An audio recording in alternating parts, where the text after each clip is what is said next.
Good morning, students. Today we'll be starting off with a new poem. It's a very humorous poem by the poet Carolyn Wells.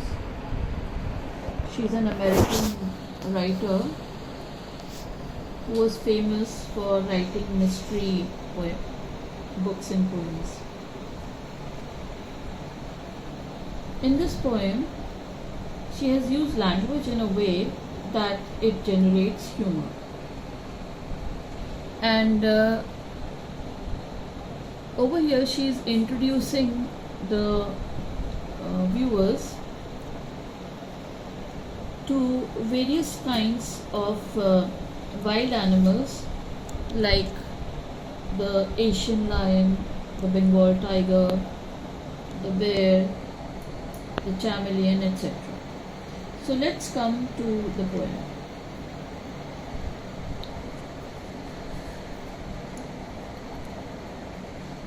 Ever you should go by chance to jungles in the east. Now, the first two lines itself, it's saying, the poet is saying that if ever by chance, that is not, surety, it's a possibility that if by chance you ever go to a jungle in the east, and if there should to you advance a large and tawny beast, he roars at you and you're dying, you'll know it is the Asian lion.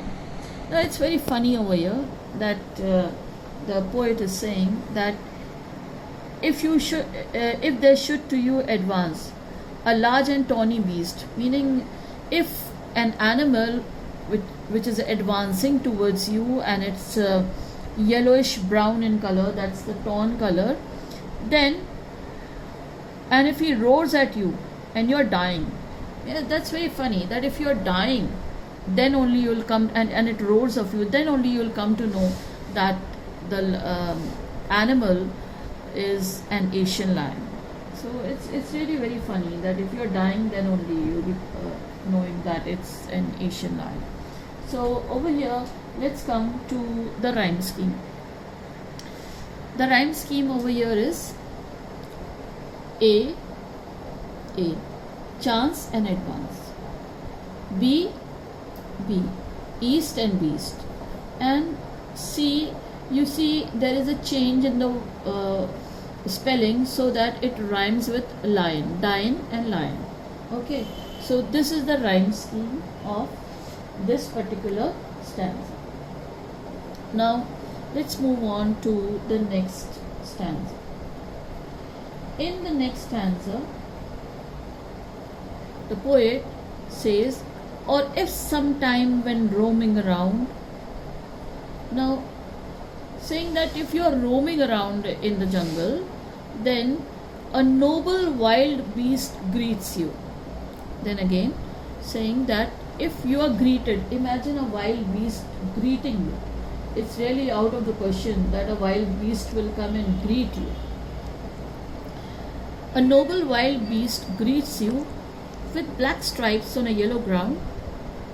Just notice if he eats you. Oh my God. So he's saying that if that animal, the wild animal, first of all greets you and then eats you, then, and that appearance of that animal is in a yellow ground, the black stripes. Yellow ground and black stripes we've learned in the previous poem also, and when we learned the poem A Tiger in the Zoo. So it's giving a hint that it's a tiger with black stripes on a yellow ground. Just notice if he eats you. First of all greets you, then eats you. How can you notice when the animal has eaten you, if he eats you? This simple rule may help you learn the Bengal tiger to discern. Meaning you'll find out that this animal, who is yellow and black in color and a noble animal, that's why it's called the Royal Bengal tiger.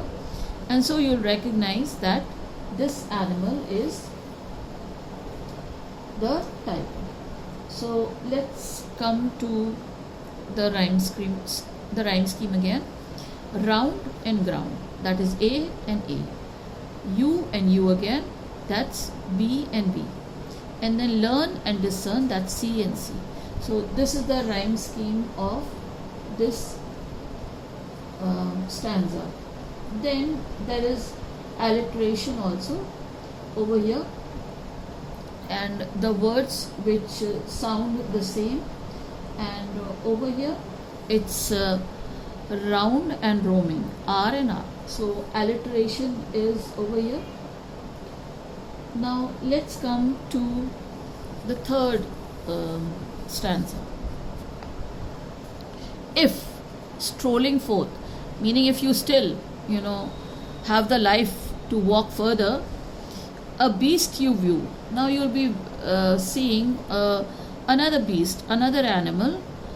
Those hide with spots is peppered, meaning hide over here is the skin. So the skin of this animal, it is in spots. Spots is peppered. You have that pepper. Pepper is round black spice, and so he's saying that if that animal, it has got black pepper on its spotted with black peppers on its skin, then as soon as he has leapt on you, now the leopard, he is famous for leaping on its prey. So you'll come to know, as soon as he has leapt on you, now when you're strolling forth, a beast you'll see, and that beast, he has the appearance of that beast is on its skin, you'll find the black spots, and as soon as he has leapt on you, meaning he's jumped on you, then you'll know it is the leopard. It will do no good to roar with pain. He'll only leap and leap again, meaning he'll only jump and jump again on you. So let's come to the poetic devices over here. Again we see that the rhyme scheme, it's just the same. View and U, that is A and A. Peppered and leopard, B and B. And pain and gain, that is C and C. So that's the rhyme scheme. Then we see that over here it's the alliteration is over here, he has. So two words with the same sound coming together, so that's alliteration. And we see that this is the figure of speech over here, that's the literary device. Let's move further. Now, if, again, the possibility, if when you're walking around your yard, that is an empty space around your house, if when you're walking around your yard, you meet a creature there, then again, if you meet a creature, a wild animal, a creature over there, who hugs you very, very hard, be sure it is a bear. Now, the bear has the nature of hugging its prey so much that it dies. So if you have any doubt, I guess he'll give you just one more caress. Caress is a loving touch. So talking about the identification of a bear over here, he says, of a bear over here, and that is, he says, if when you're walking around your yard, you meet a creature there who hugs you very, very hard, be sure it is bear. If you have any doubts, I guess he'll give you just one more caress. That is again a loving touch. Now let's see the rhyme scheme over here. The rhyme scheme is again the same. It's yard and hard, A and A, there and bear, B and B, and guess and caress, that's C. Let's see if there's any alliteration or not. Let's see. When and walking, W and W, that's the same sound. And then B and bear, that's again alliteration. Hug and hard, again alliteration. So this is the literary device that's used over here, that's alliteration. So again, it's very funny that if you by walking around your yard and you meet again a creature who hugs you and hugs you very tight, and if you have any doubt, then again he'll give you one more loving touch. A hug is a loving touch. So that's what he's saying, that if you chance to feel something like this, then be sure that it's a bear. Now let's come to the next stanza. Though to distinguish beasts of prey, a novice might nonplus. Now he's saying, now if you have to differentiate between a beast of prey, meaning an animal who is wild and he has a habit of hurting the other people who make them a victim. So a novice might nonplus, meaning a new person, somebody who's new, he will be confused and surprised. Nonplus over here means confused or surprised. The crocodile who always may tell from the hyena thus. So now over here he is differentiating between, earlier he's been giving the characteristics that if of a tiger, a lion, a leopard and a bear. Now he is differentiating between a hyena and a crocodile. He's saying that hyenas come with merry smiles. Now hyenas, it is said that the hyenas, they have a smile on their faces, so you can distinguish by looking at the face. But if they weep, they are crocodiles. Now crocodiles, they say now that if don't shed crocodile tears. So crocodiles, they have a face as if they are weeping. So if you have to distinguish over here between hyenas and crocodiles, the smile, it will tell about the hyena, and the crocodile, it has a tears, face that shows that it has tears. Now let's come to the literary devices over here. Again the rhyme scheme is the same, that is pray and may, a and a, plus and thus, b and b, and smiles and dials, that is c and c. Now let's see if there is any alliteration. Novice and nonplus. Okay, novice and nonplus, that's the alliteration over here. And another alliteration, the and thus. So this is the literary device that's used over here. Now coming to the last stanza. The true chameleon is small, a lizard sort of thing. We all know what a chameleon is. Sometimes you see it on the trees.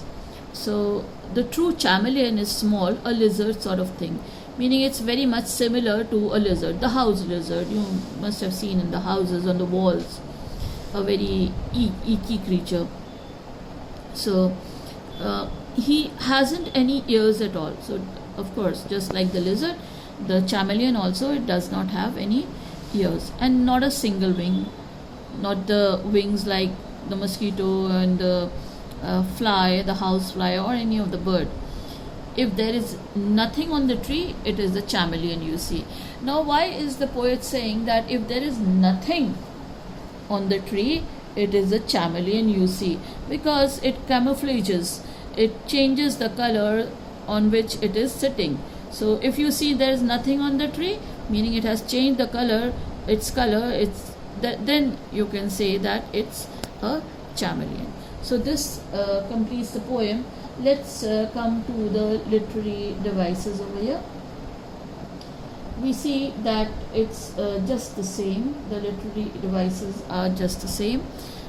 Small and all, a and a, thing and wing, b and b, entry and c, that's c and c.